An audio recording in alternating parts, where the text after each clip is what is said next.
Hey there, welcome back to Creepy Encounters. In today's video, the guy at my hostel. Prank call.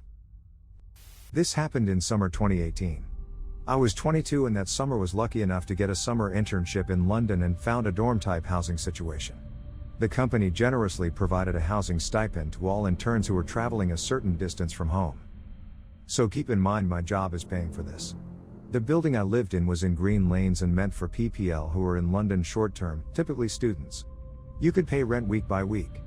They provided both suites, private room and bathroom, shared kitchen, which is what I had, as well as just rooms without bathrooms.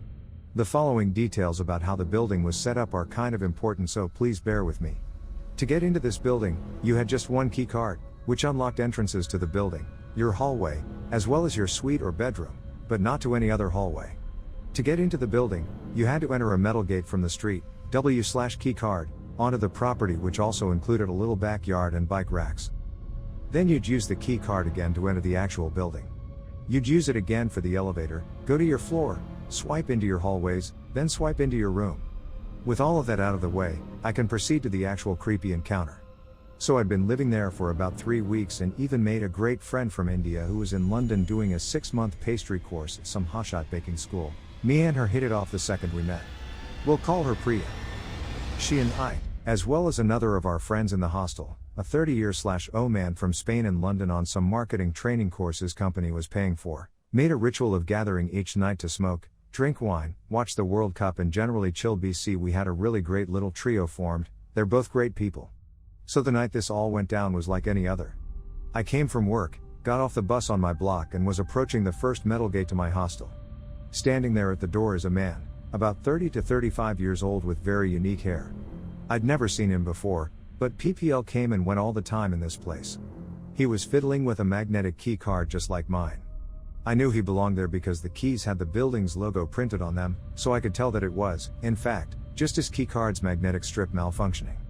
So I said hello and introduced myself and helped him inside. I, as a woman, am cursed with a very friendly and sunny disposition. I'm very easy to talk to, I can find something in common with almost anyone, which has often led to men I've rejected cursing me out for leading them on by having been nice to them. This guy starts to flirt with me right away and I casually drop that I have a BF. He asks for my number and my stupid ass actually gave it to him. I figured he'd just moved in here, he seems nice, we have a pretty great evening squad I chill with and I figured it may be nice to invite him down for a smoke with Priya, our Spanish friend, and I in the evenings. Because I'm the type of person to think, oh, if he's living here he's probably new to London and knows no one like all of us when we got here. Only thing is, and this is embarrassing and hilarious, except for my own phone number, I only know one other number by heart, my mother's. So literally without thinking, when I was asked my number, I recited my mom's phone number reflexively and did not realize it. Until about 10 minutes later, when I get back to my room and my mom calls me frantic screaming, "Who are you giving your number to over there?"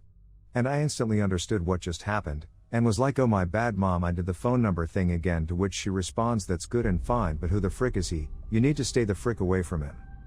So essentially he started texting my mom as though it were me naturally, and she understood what was up right away and nicely replied, oh I'm so sorry, this has happened before, this is not L number but her mother's, but here is hers. And he started sending her voice memos on WhatsApp screaming. Like, what kind of frickin' games are you playing with me, aggressive as SHT? So I'm like, bruh, so I text him myself explaining my mistake and how no one was playing games with his as and to watch his fricking mouth. So basically once he realizes I'm not trying to play him or whatever, he goes back to being a gentleman. By which I mean immediately asking me to come check me, which, I assume, is British slang for come see me in my room. So at this point I don't frick with this dude because of how aggressive his reaction was. I'm not gonna hang out with him or invite him to meet my friends. So I politely decline, saying I'm not trying to have anyone in my room, and then he starts demanding to know my hallway and room number. At this point I'm pretty freaked out because all women know men are freaking scary. I'm thinking thank God his key card did not have access to my hallway even if he did know which one I'm in. After realizing I am not telling him, and also realizing that he's now creeped me the frick out, meaning we will not get to hang out, he started to literally threaten me, sending voice memos on WhatsApp screaming at the top of his lungs that I'm a chew and a stupid bitch, and that he'll literally freaking kill me. Mind you, it has been about 30 minutes at this point since I met this man. He also sent me death threats the following day around 10 a.m. So then I'm like, well shit, I did the only thing I could, which was to immediately contact hostel management and report this. I provided them with all the screenshots and voice memos and there was no arguing. They kicked him out by the very next morning and also told me the police were involved, though no one spoke to me about it. I assume they did not have to as management had the screenshots and voice memos to show them. I was told that the police came around 9 a.m. that morning. That time stamp made me realize he sent me threats this morning after the police spoke to him. He's mad I called the cops. And he seemed like a crazy MF, so I was afraid. I went to work that morning and told my boss what happened. She was a wonderful boss and mentor, a brilliant attorney, and I bonded with her, so I was telling her because I was shaken up more than anything and I trusted her. I didn't expect help. I'm extremely happy that I did talk to her though, because she waited for me to finish talking and, wide-eyed, said you're not staying another freaking minute at that place, because she was thinking what I was thinking. What's to stop this creep from waiting for me outside that first gate one of these days and attacking me? I can't thank her enough, because she came home with me to pack all my things straight from work and rented me a comfortable hotel room for 3 nights, for which she generously paid out of pocket because she wasn't allowed to put it on the company card.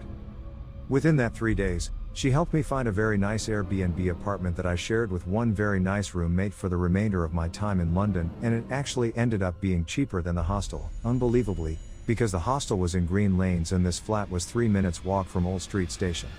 I was so thankful for her amazing initiative, but was sad to leave my hostel friends and our nightly routine behind so suddenly. All that SHT went down within 12 hours.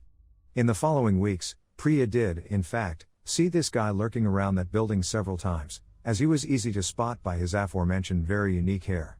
I thank my lucky stars that I never had the chance to introduce them, because who knows if he would have targeted her in lieu of me once I moved, because he knew we were friends.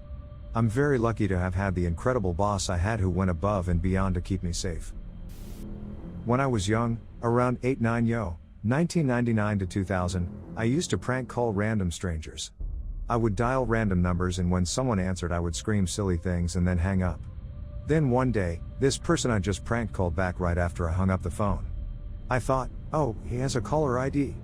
I answered and this guy told me I was a very bad and disrespectful kid in a creepy voice, as if trying to scare me. I laughed it off and told him I wasn't afraid.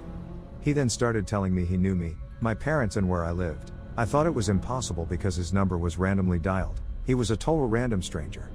He started telling me that bad kids like me should be punished. Everything was funny until he started describing what I was wearing at the time. The color of my clothes and my family's clothes. I was so scared, I hung up the phone. I wanted to cry that time. He tried calling again and again, but I refused to answer. Then, a few days later, the phone started ringing at around 12 midnight every night for a week or two. My mom would answer, but no one would speak on the other line. Somehow, I knew deep inside me it was the same guy. I was scared to prank call again. That guy couldn't possibly know where I live, at least not in a matter of minutes. Let alone know what my family and I were wearing, because first, we lived inside a compound where we had lots of dogs walking around. Before a stranger could get in, I would have known because of the bark noises.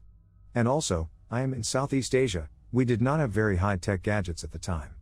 And I was sure as hell, it was a random number I dialed myself. After 20 years, I still can't explain how that was possible. And it would still freak me out if it happened now. I hope you enjoyed the video. Please like and subscribe for more real-life creepy encounters around the world. See you in the next video. Bye.